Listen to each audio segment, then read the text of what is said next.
আলহামদুলিল্লাহি রাব্বিল আলামিন ওয়াসসালাতু আলা সাইয়্যিদিনা মুহাম্মাদিন ওয়া আলিহি ওয়া সাহবিহি আজমাইন। রাসূলে করিম হযরত মুহাম্মদ সাল্লাল্লাহু আলাইহি ওয়াসাল্লামের জীবনাদর্শ, যিনি ছিলেন শ্রেষ্ঠ মানব। নিজেকে পাপ থেকে বিরত রাখার জন্য তার জীবন কাহিনী জানা সবার ভীষণ জরুরি।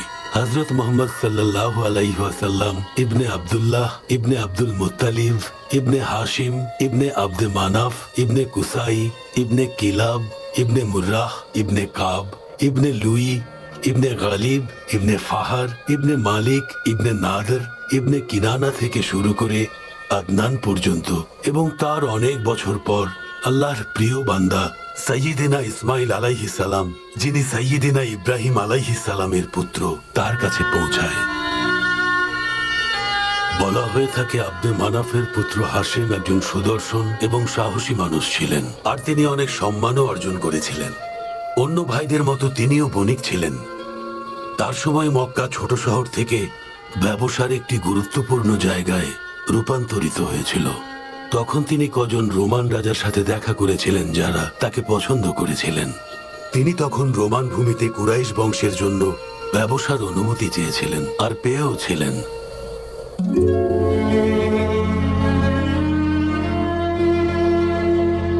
এরপর হাশিম যখন এই সুখবর নিয়ে পবিত্র মক্কায় ফিরলেন, তখন সমগ্র আরব তার প্রশংসা করেছিলেন, এবং আরবীয় নেতাদের কাছ থেকে বড় বড় সওদা নিয়ে আশাম থেকে মক্কা আসেন।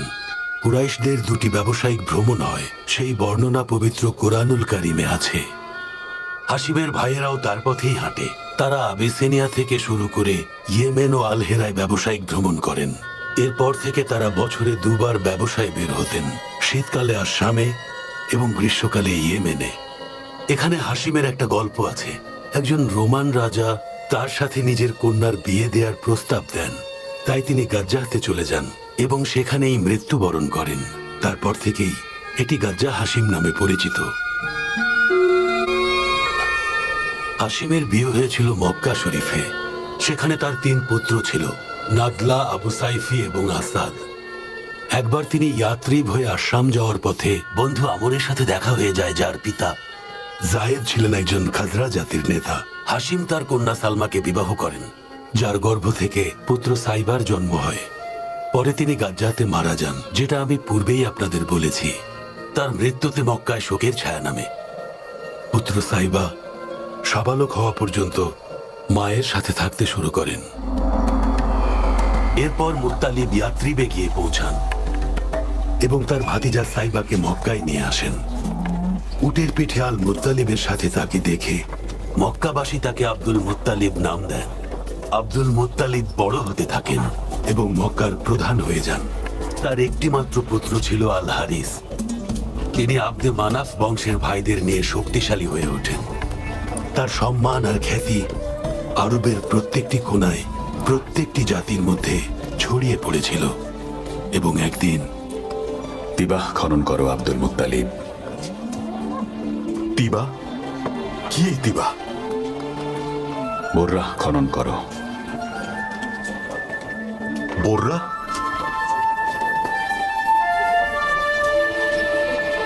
আল মাদমুনা খনন করো আব্দুল মুত্তালিব। কি এই আল মাদমুনা? ইয়া রাব্বুল আল বাইত, এইমাত্র এটা কি শুনলাম আমি? জমজম খনন করো। জমজম? কি এই জমজম? এমন কূপ যা কখনোই শুকাবে না, যা অনবরত পথিকদের তৃষ্ণা মেটাবে। এটা সেখানে অবস্থিত যেখানে কোরবানি করা হয়, যেখানে পিপাসু কাকপক্ষীরা আঘাত করছে। আমি খনন করব জমজম। আল হারিস, আমার সাথে এসো। জমজম কূপ খনন করতে যাব, যা আমাদের মা হাজের এবং পিতা ইসমাইলের নিশানা। চলো যাই। এই যে কুরাইশের জনগণ, তাড়াতাড়ি যাও সবাই, ইসাফ এবং নাইলার কাছে যাও। তাড়াতাড়ি যাও কুরাইশের মানুষ। এই আলমুগিরা, কোথায় তুমি আলমুগিরা? আরে কি হয়েছে উমাইয়া? হাশিমের পুত্র আব্দুল মুত্তালিব ইসাফ আর নাইলার ঠিক মাঝখানে কূপ খনন করছেন, যেখানে আমরা সবাই কোরবানি দেই আমাদের পবিত্র কাবাকে উদ্দেশ্য করে। আব্দুল মুত্তালিবকে থামাতে হবে, এটা করতে দেয়া যাবে না। হ্যাঁ হ্যাঁ, চলো সবাই, হ্যাঁ, চলো। ওকে থামাতে হবে। এই Abdul Muttalib, Abdul Muttalib, Abdul কি করছো মুত্তালিব, তুমি এটা আব্দুল মুত্তালিব? কি চান আপনারা? তুমি এখানে কিছুতেই কূপ খনন করতে পারবে না। আমাদের আদর্শ ইসাফ ও নাইলাহ আছে, যেখানে আমরা কোরবানি দিই, যেটা আমাদের প্রার্থনার জায়গা। মহান আল্লাহর নির্দেশে আমি খনন করছি। আপনারা দেখতে পাচ্ছেন না একটা পুরনো কুয়া এখানে বন্ধ হয়ে আছে? ওদেরকে থামাও হারিস। জো হুকুম আব্বা। আমরা এখানে এসব করতে আসিনি আব্দুল মুত্তালিব, খনন করা বন্ধ করো। পানি না আসা পর্যন্ত বন্ধ হবে না। দেখো আমার ভাই, আমরা এখানে লড়াই করতে আসিনি। মক্কাতে তো আরো অনেক কূপ আছে, বারদাতে আছে, সাজলাতে আছে, আরো অনেক অনেক বন্ধ কূপ পড়ে আছে এই মক্কায় আমার ভাই। তুমি ওগুলো গিয়ে খনন করো।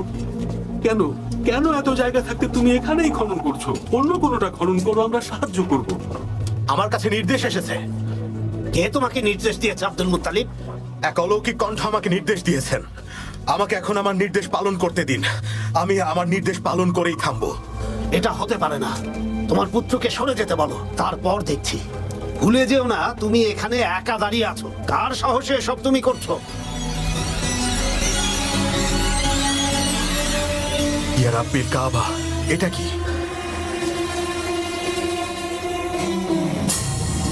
এটা কি কোন মরিচিকা নাকি নাকি এর নিচে পানি আছে? কোথায় তোমার পানি আব্দুল মুত্তালিব?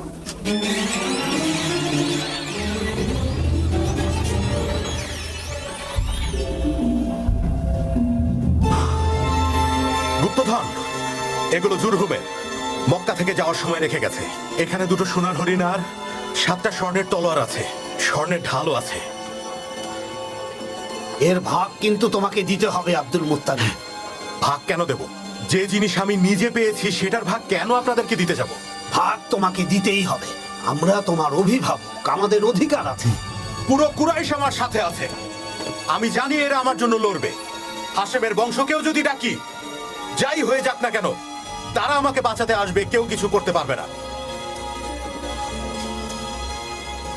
আমার বাবা এখানে ভূমিপতি ছিলেন। আমি যা করছি কুরাইশদের ভালোর জন্যই। যতক্ষণ পর্যন্ত পানি না পাবো ততক্ষণ পর্যন্ত খুঁড়তে থাকবো। আর তারপর এই গুপ্তধনগুলো নিয়ে কাবাতে যাব। তারপর বিচার হবে কে এগুলো পায়। কিভাবে? কাবাতে দেখা হবে। আমরা দুটো দুটো করে নেব, বাকিটা কাবার জন্য থাকবে। আমরা তোমার উপর ছাড়লাম আব্দুল মুত্তালিব। আমরা তোমার কথায় রাজি আব্দুল মুত্তালিব। খুঁড়তে থাকো জমজম কূপ। কাদা, দেখো কাদা, দেখতে পাচ্ছ কুরাইশের জনগণ? এটাই জমজম কূপ। আমাদের পিতা ইসমাইল এবং মাতা হাজার নিশানা। এই সেই জমজম কূপ যা কোনোদিন শুকাবে না, যা পথিকের তৃষ্ণা মেটাবে। এই মক্কার প্রধান আব্দুল মুত্তালিব, তোমার উন্নতি হোক।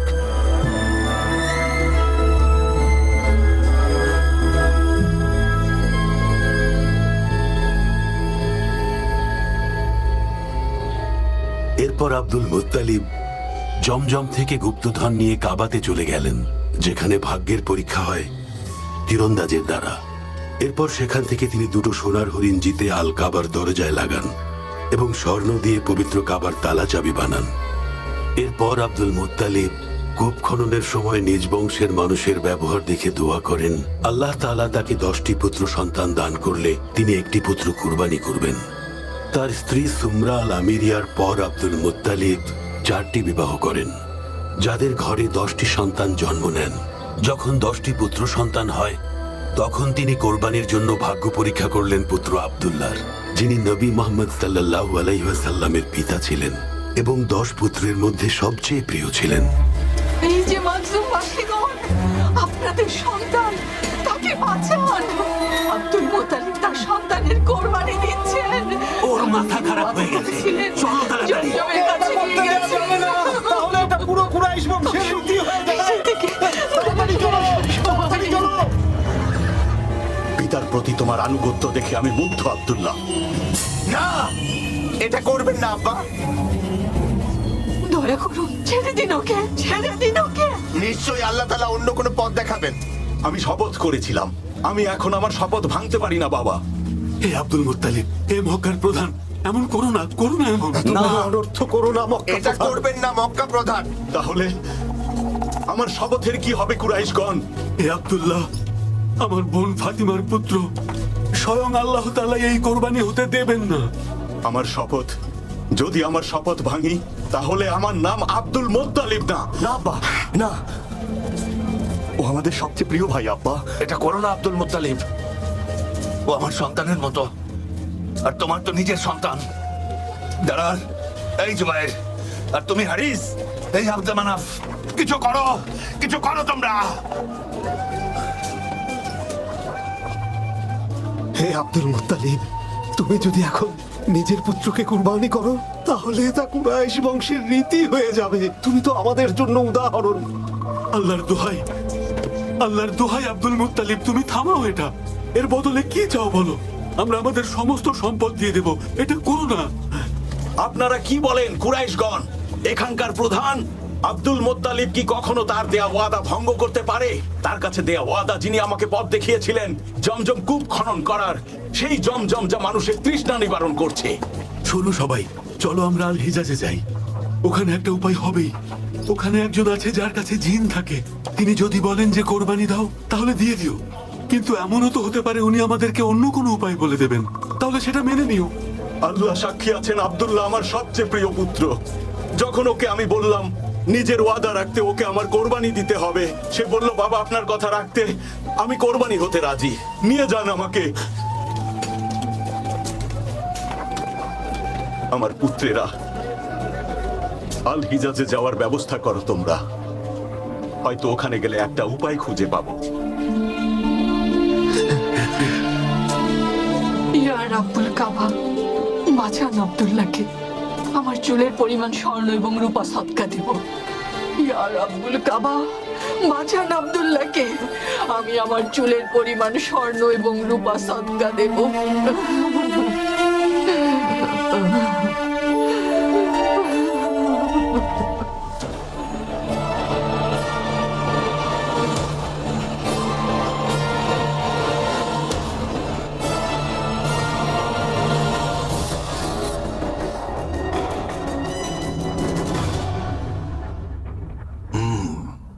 আমাকে বলো, আলকালিস গির্জার কাজ কত দূর এগুলো?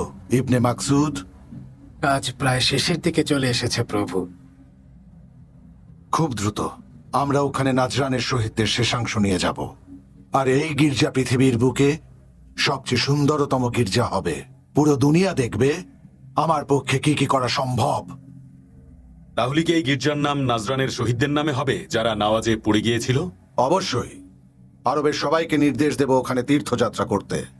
কিন্তু আরবের সবাই তো মক্কায় যায়। তারা বলে সাইয়েদেনা ইব্রাহিম কাবা তৈরি করে দিয়ে গেছে। কাবাকেই পবিত্র মনে করে, সেজদা করে, আর ওখানে মূর্তি পূজাও করে। এখন আরবীয়দের বিশ্বাস করানোর সময় এসেছে খ্রিস্টানি পবিত্র ধর্ম। যেমন নাজরানের লোকেরা ঈমান এনেছে। সেই নাজরানে যারা শহীদ হয়েছেন তাদের একজন আমাদের দাদা আল হারিথ। তাড়াতাড়ি কাজ শেষ করো, আমি দেখার জন্য অধীর হয়ে আছি। কাজ শেষ করার সাথে সাথে আমি আরবীয়দের ওখানে তীর্থ করার নির্দেশ দেব। কিন্তু প্রভু, আপনি এটা কিভাবে করবেন বলুন তো? আগে কাজটা শেষ হোক, তারপর তোমাদেরকে বলবো।